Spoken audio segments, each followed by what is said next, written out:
इस रिपोर्ट को देखिए, इसमें एनआईए के काम करने के तरीके पर बड़े गंभीर सवाल हैं।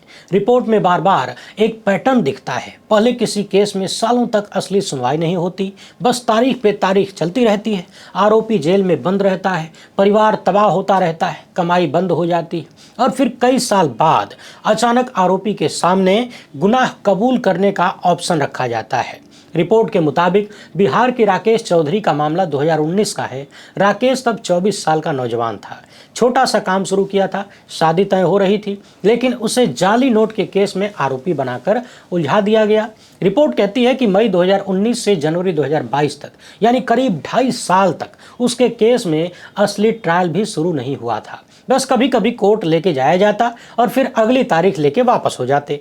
राकेश के वकील ने रिपोर्ट में कहा है कि कोर्ट की ये प्रक्रिया मशीनी लग रही थी, यानी जज खाली तारीख डाल देता, ये तक नहीं देखता था कि सामने वाला किस हाल में है, सामने वाला सामने है कि नहीं, उसको वकील मिला कि नहीं, उसके पास वकील भी है कि नहीं, उसकी कोई शिकायत है या नहीं। और फिर अचानक जनवरी 2022 में राकेश और बाकी सह आरोपियों को जेलर के ऑफिस में बुलाया जाता है, जहां आमतौर पर कोई कैदी पहुंच नहीं पाता है। वहां इन लोगों को बुलाया जाता है। वहां पर 3 लोग आते हैं जिन्हें बताया गया कि वो एनआईए के अधिकारी थे, क्योंकि गिरफ्तारी के वक्त भी ये लोग मौजूद थे। कोर्ट में भी राकेश ने उन्हें देखा था। तो राकेश ने बताया कि जेलर के ऑफिस में अचानक 2022 में इन्हें बुलाया गया और वहां पर एनआईए के अधिकारी भी थे। उनके हाथों में सादे कागज थे। उन्होंने पूछा कि क्या तुम हिंदी पढ़ लिख सकते हो। इसके बाद अधिकारियों ने कहा कि कम से कम 10 साल जेल में रहना पड़ेगा। इसके बाद इस रिपोर्ट के मुताबिक अधिकारियों की तरफ से एक ऑफर दिया गया कि अपना गुनाह कबूल कर लो, हम कोर्ट में सजा कम करवाने की कोशिश करेंगे। करीब 5 साल तक में बात बन सकती है। राकेश के अनुसार यह कोई ऑफर नहीं था, बल्कि इसके पीछे छुपी हुई धमकी थी, क्योंकि जब उसने इस ऑफर को स्वीकार करने से मना कर दिया, यानी आरोप कबूल करने से मना कर दिया, तो उससे कहा गया कि तुमको जमानत नहीं मिलेगी, दशकों तक जेल में सड़ते रह जाओगे, कोई पूछने वाला नहीं मिलेगा। अब आप लोग जरा इंसानी दिमाग लगाइए, अगर कोई 3 साल से जेल में सड़ रहा है, घर परिवार सब बर्बाद हो रहे हैं, पैसे खत्म हो रहे हैं, और ऊपर से कहा जाए कि 10 साल या उससे भी ज्यादा लगेगा, तुमको जमानत नहीं मिलेगी, सड़ते रह जाओगे जेल में, तो बहुत सारे लोग डर के क्या करेंगे? वही करेंगे जो आपके दिमाग में आ रहा है। कहेंगे ठीक है साहब, जो कबूल करवाना चाहते हैं कबूल करवा लीजिए, हम हस्ताक्षर कर देंगे। यही तो इस रिपोर्ट का सबसे बड़ा सवाल है। क्या यह स्वेच्छा है या मजबूरी में कराया गया फैसला? रिपोर्ट में लिखा है कि राकेश के साथ 4 में से 3 मुस्लिम सह आरोपी भी थे और कुल मिलाकर 5 में से 4 ने उस समय गिल्टी प्ली यानी दोषी मानने वाली याचिका लिख दिया। ये पूरा पैटर्न क्या है 2 लाइन में एकदम आसान भाषा में समझेंगे, मगर कहानी पहले सुन लीजिए। 22 जनवरी 2022 को उनसे एक जैसी पंक्तियां हाथ से लिखवाई जाती हैं सारे आरोपियों से, मतलब भाषा भी मिलती जुलती है, लाइनें भी मिलती जुलती हैं। यहाँ सवाल उठता है कि अगर सब ने अपने मन से लिखा था तो सबकी भाषा इतनी एक जैसी कैसी हो सकती है? और रिपोर्ट कहती है कि उस समय ट्रायल शुरू भी नहीं हुआ था, आरोप तक तय नहीं हुए थे, तो फिर ये कबूलनामा किस आधार पर और क्यों? रिपोर्ट में यह भी है कि पटना की स्पेशल एनआईए अदालत के जज ने कानून सीआरपीसी धारा 229 की बात लिखी कि अगर आरोपी गुनाह कबूल कर ले तो जज उसे दोषी ठहरा सकता है, लेकिन साथ में यह भी लिख दिया कि कोर्ट को देखना चाहिए कि कबूलनामा बिना लालच, बिना धमकी, बिना वादे के हो। फिर भी इस रिपोर्ट के मुताबिक कोर्ट ने यह ठीक से जांच नहीं किया कि एक जैसी याचिकाएं क्यों आई हैं कई आरोपियों की, एनआईए अधिकारियों की भूमिका क्या थी, और जिसने कबूल नहीं किया, यानी कई आरोपियों में से राकेश ने अपने ऊपर लगे आरोपों को कबूल नहीं किया, तो उसने क्यों नहीं किया, ये एनआईए के जज साहब नहीं देख पाए। बाद में राकेश को 12 अप्रैल 2023 को जमानत मिल गई। अब आपको पूछना चाहिए कि अगर राकेश इतना पक्का दोषी था तो उसको जमानत कैसे मिल गई? और अगर केस में सबूत बहुत मजबूत थे तो फिर 3-3 साल तक ट्रायल क्यों नहीं चला? और अगर ट्रायल चलना ही नहीं था तो कबूलनामा लेकर दोष सिद्धि का दिखावा क्यों? रिपोर्ट में एनआईए का जवाब भी है। एनआईए के प्रवक्ता ने साफ कहा कि हम कोर्ट के आदेश के बिना जेल में आरोपियों से नहीं मिलते। ठीक है, लेकिन फिर दूसरा सवाल कि यदि आपके अधिकारी जेल में आरोपियों से मिलने नहीं गए तो सभी आरोपियों ने, लगभग सभी आरोपियों ने एक ही कहानी क्यों बताई? सबने क्यों कहा कि कई साल बाद जेल में रहने के बाद उनको ऑफर दिया गया कि कबूल कर लो? साल 2009 से सितंबर 2025 तक एनआईए ने 633 केस दर्ज किए। लेकिन सितंबर 2025 तक सिर्फ 133 मामलों में आंशिक या पूरी सुनवाई हो पाई, यानी 15 साल में कुल केसों का करीब 5वां हिस्सा। और जिन मामलों में ठीक से ट्रायल हुआ, यानी गवाह बुलाए गए, सबूत रखे गए, ऐसे सिर्फ 89 मामले बताए गए, यानी 54 मामलों में आरोपियों ने गिल्टी प्ली का रास्ता अपनाया, यानी 5 में से करीब 2 मामलों में कबूलनामे से काम चला। अब सरकार और एनआईए से सवाल यह है कि आप आतंकवाद जैसे गंभीर मामलों में सबूत, गवाह, ट्रायल को तेज क्यों नहीं करते? आप मुकदमे को सालों तक लटकने क्यों देते हैं? क्या आपको न्याय करना है या सिर्फ हमारी कन्विक्शन रेट बहुत हाई है वाला नंबर चाहिए? रिपोर्ट में एक और बहुत बड़ा मुद्दा है। 54 में से 49 मामलों में गिल्टी प्ली देने वाले आरोपी मुस्लिम बताए गए। एक वकील ने कहा कि ऐसा ऑफर अक्सर मुस्लिम आरोपियों को ही ज्यादा दिया जाता है, जबकि एनआईए कहती है कि हम समुदाय नहीं देखते। ठीक है, नहीं देखते हैं तो अच्छी बात है, लेकिन ये आंकड़े इतने एक तरफा क्यों हैं? अब यहाँ सवाल ये पैदा होता है कि क्या जानबूझकर एनआईए यूं ही लोगों को उठा लेती है, ज्यादातर मुसलमानों को उठा लेती है, और फिर उनके आरोपों को सिद्ध करने के लिए इनके पास सबूत नहीं होते तो कई साल उन्हें जेल में रखने, सड़ाने, प्रताड़ित करने के बाद ऑफर दिया जाता है कि आरोप कबूल कर लो और तुमको राहत दिलवा देंगे। यानी एनआईए पर यह टैग भी नहीं लगेगा कि इन्होंने झूठे मुकदमे में लोगों को फंसाया, उलझाया, सबूत नहीं था, और साथ ही साथ इनका नंबर भी बढ़ जाएगा कि हमने जिनको उठाया उन्होंने कबूलनामा दिया है। क्या सरकार इस पर कोई स्वतंत्र जांच या ऑडिट करवाएगी? और अगली बात, यदि किसी केस में ट्रायल 4 साल, 5 साल, 6 साल नहीं चलता है और आरोपी जेल में टूट जाता है तो वो जल्दी बाहर आने के लिए गलत बात भी मान सकता है, गलत से गलत बात भी स्वीकार लेगा। ऐसे में सच क्या होता है? सच मर जाता है बेचारा, क्या करेगा? अगर कोई सच में दोषी है तो उसे सबूत से सजा होनी चाहिए, और अगर कोई बेगुनाह है तो उसे सालों साल जेल में सड़ना नहीं चाहिए। इसलिए मांग बहुत साफ है, ट्रायल जल्दी शुरू हो, तारीखों का खेल बंद हो और कोर्ट गिल्टी प्ली लेने से पहले सख्ती से जांच करे कि ये कहीं डराकर, धमकाकर, फुसलाकर तो नहीं कराया गया है।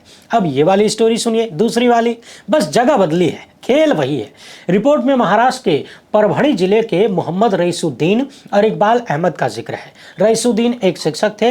रिपोर्ट के मुताबिक उन्हें 7 अगस्त 2016 को आईएसआईएस से जुड़े होने के आरोप में पकड़ा गया। शुरुआत में एटीएस ने मामला बहुत खतरनाक बताया, फिर 2 महीने के भीतर केस एनआईए को दे दिया गया। लेकिन रईसुद्दीन का कहना है कि जैसे ही केस एनआईए के पास आया, ट्रायल आगे बढ़ाने की जगह गिल्टी प्ली वाला रास्ता दिखाया गया, और इस मामले में भी 4 में से 2 आरोपियों ने, नसीर बिन यफाई और मोहम्मद साहिर खान, करीब 6 साल जेल में रहने के बाद गिल्टी प्ली लेने को तैयार हो गए। बाकी 2 रईसुद्दीन और इकबाल नहीं माने। अब यहाँ सवाल ये है कि अगर 6 साल तक जेल में रख दिया और ट्रायल आगे नहीं बढ़ा तो क्या ये अपने आप में सजा नहीं हो गई? मतलब फैसला आए बिना ही आदमी की जिंदगी खराब। रिपोर्ट में यह भी है कि जिन 2 लोगों ने गिल्टी प्ली दी उन्हें स्पेशल एनआईए अदालत ने 7 साल की सजा सुनाई। अब ध्यान दीजिए, वे पहले से ही 6 साल से ज्यादा वक्त से जेल में थे, इसलिए बस उन्हें 1 साल और जेल में रहना पड़ा और वे 2023 के बीच में बाहर आ गए। अब एक बहुत सीधा सवाल है, अगर आखिर में सजा 7 साल की हुई तो ट्रायल के बिना 6 साल जेल में क्यों रखा? और दूसरा सवाल, अगर मामला इतना गंभीर था तो 7 साल की सजा क्यों? बस 7 साल की। और अगर सजा कम रखनी थी तो ट्रायल जल्दी करके सच क्यों नहीं निकला? ये रिपोर्ट बताती है कि पुराने वकील को यह फैसला बिना बताए लिया गया, इसलिए उन्होंने केस छोड़ दिया। रिपोर्ट में वकील का कहना है कि अगर उन्हें पहले पता चलता तो वे अपने मुवक्किल को रोकने की कोशिश करते। इसके बाद रिपोर्ट में लिखा है कि दूसरा वकील जल्दी से लाया गया और आरोप है कि उसकी नियुक्ति एनआईए की सिफारिश पर हुई ताकि बस गिल्टी प्ली वाला काम पूरा हो जाए। यानी एनआईए पूरा व्यवस्था कर देती है, कागज पर कहानी लिखवाने से लेकर वकील का जुगाड़ करने तक। आरोपी का पुराना वकील मुंह ताकता रहता है, उसको पता भी नहीं चलता कि उसके पीछे पीछे क्या हो गया। अगर ऐसा सच में होता है तो ये बहुत ही खतरनाक है, क्योंकि वकील का काम एजेंसी की बात आगे बढ़ाना है, आरोपी का बचाव करना होता है। फिर सबसे अहम मोड़ आता है, जिन 2 लोगों ने गिल्टी प्ली दी उन्हें सजा हो गई, लेकिन जिन 2 लोगों ने नहीं दिया उनमें से रईसुद्दीन को बॉम्बे हाईकोर्ट ने जमानत दे दी, और रिपोर्ट के मुताबिक जमानत मेरिट यानी केस की सामग्री देख कर दी गई, न कि किसी छोटी तकनीकी वजह से। हाई कोर्ट ने यह भी कहा कि जो चीजें प्रस्तुत की गई हैं वो पहली नजर में आरोपी की संलिप्तता की तरफ साफ इशारा नहीं करती। अब जरा मामला समझिए, एक ही मामले में 2 लोगों ने एनआईए की बात मान ली तो उनको 7 साल की सजा हो गई। 2 लोगों ने एनआईए की बात नहीं मानी, यानी कथित रूप से उनके जाल में नहीं फंसे, तो उनको जमानत मिल गई। यानी जो लोग जेल में रहकर परेशान हो गए थे, एनआईए ने ऑप्शन दिया और चुपचाप वो लोग स्वीकार कर गए तो उनका घाटा हो गया।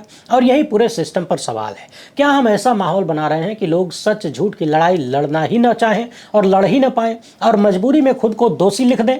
रिपोर्ट के आंकड़े यही बात मजबूती से करते हैं। जरा सोचिए, 2009 से लेकर सितंबर 2025 तक 633 केस, लेकिन पूरा ट्रायल हुआ सिर्फ 89 मामलों में और 54 मामलों में गिल्टी प्ली लगी। और गिल्टी प्ली भी किस तरीके से लगवाई जा रही है ये आपके सामने है। यानी बहुत बार सबूत गवाह की बजाय कबूलनामे से काम चल रहा है। रिपोर्ट में यह भी कहा गया कि 54 गिल्टी प्ली वाले मामलों में 49 में आरोपी मुस्लिम थे।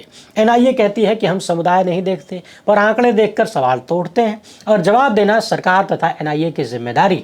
रिपोर्ट में यह भी आता है कि कई मामलों में लोगों को घर से बहुत दूर जेल में रखा जाता है, जैसे कश्मीरी आरोपियों को दिल्ली में, जिससे परिवार का मिलना, वकील का साथ, भाषा की दिक्कत, खर्च सब बढ़ जाता है और आदमी टूटता ही जाता है। जब आदमी टूटता है तो डील आसान हो जाती है। हालांकि पैटर्न ये भी दिखाता है कि कभी कभी गिल्टी प्ली उल्टा भी पड़ जाती है। कश्मीरियों के एक केस में लोगों ने गिल्टी प्ली लगा दी, लेकिन ट्रायल कोर्ट ने उम्र कैद दे दी। बाद में हाई कोर्ट ने कम करके सजा को 10 साल किया, पर नुकसान तो हो चुका था, क्योंकि गिल्टी प्ली के बाद पीछे हटना मुश्किल होता है। यानी एक बार आपने आरोप को कबूल कर लिया तो फिर पीछे नहीं हो सकते और अपील के रास्ते सीमित हो जाते हैं। यानी गिल्टी प्ली हमेशा फायदा ही नहीं, कई बार फंदा भी बन जाती है। इसलिए सरकार और एनआईए से सवाल बहुत आसान भाषा में होना चाहिए। ट्रायल में इतने साल क्यों लगते हैं? आरोपी को बिना ट्रायल सालों साल जेल में रखना क्या इंसाफ है? क्या गिल्टी प्ली को आसान रास्ता बना दिया गया है अपनी दुम बचाने के लिए, ताकि आंकड़े चमकदार रहें, अपना भौकाल बना रहे? कोई गिल्टी प्ली लेने से पहले पक्का क्यों नहीं करता कि ये डर, लालच या वादे से नहीं कराई गई है? जिन मामलों में गिल्टी प्ली बहुत ज़्यादा हो रही है उनमें स्वतंत्र जांच क्यों नहीं कराई जाती? और सीधा सा सवाल ये है कि आतंकवाद जैसे मामलों में इंसाफ मजबूत चाहिए, पर इंसाफ का मतलब जल्दी नंबर बढ़ाने से नहीं होता है। इंसाफ का मतलब तेज और निष्पक्ष ट्रायल है, जहां सबूत देखे जाएं, गवाह सुने जाएं और फैसला साफ हो। वरना लोगों के भीतर ये डर बन जाएगा कि अगर एनआईए का केस लग गया तो सालों साल जेल में रहो और फिर मजबूरी में आरोप को कबूल करो, चाहे आपने कुछ किया चाहे नहीं किया। और लोकतंत्र में ऐसा डर किसी भी समाज के लिए बहुत खतरनाक है। अब इस पूरी रिपोर्ट का जो सार निकलता है, जो सवाल निकलता है, वो वही है जो मैंने थोड़ी देर पहले कहा कि क्या एनआईए यूं ही किसी को उठा लेती है और जब उसके खिलाफ सबूत नहीं होता है तो फिर कई साल उसको जेल में सड़ाया जाता है, ट्रायल नहीं कराया जाता। सड़ाने के बाद एक दिन उससे कहा जाता है कि देखो भाई, जो आरोप लगाए उसको कबूल कर लो तो तुम्हारी सजा कम करवा देंगे, अन्यथा सड़ते रहो। अब बेचारा मरता क्या न करता, वो साइन कर देता है। जो एनआईए के अधिकारी कहते हैं वो लिख देता है, साइन कर देता है और मान लेता है कि मैंने गलत किया है, उसको सजा हो जाती है। मगर जरा सोचिए, इसमें एनआईए का कितना फायदा है? पहले तो कथित रूप से भौकाल बनता है, सत्ताधारियों को लाभ मिलता है कि एनआईए ने फलाना को उठा लिया, आतंकवाद के आरोप में उठा लिया, इस संगठन से जुड़ा था, उस संगठन से जुड़ा था, भौकाल बन गया। इसके बाद उस व्यक्ति को जबरदस्ती या मजबूरी में उससे ये कबूल करवा लेना कि उसने कुछ गलत किया है और फिर उसको सजा दिलवा देना। यानी इनका कन्विक्शन रेट बढ़ गया एनआईए वालों का, और बदनामी से भी बच गए कि गलत लोगों को उठा लेते हैं, यूं ही उठा लेते हैं। है ना कितना बढ़िया अमृतकाल।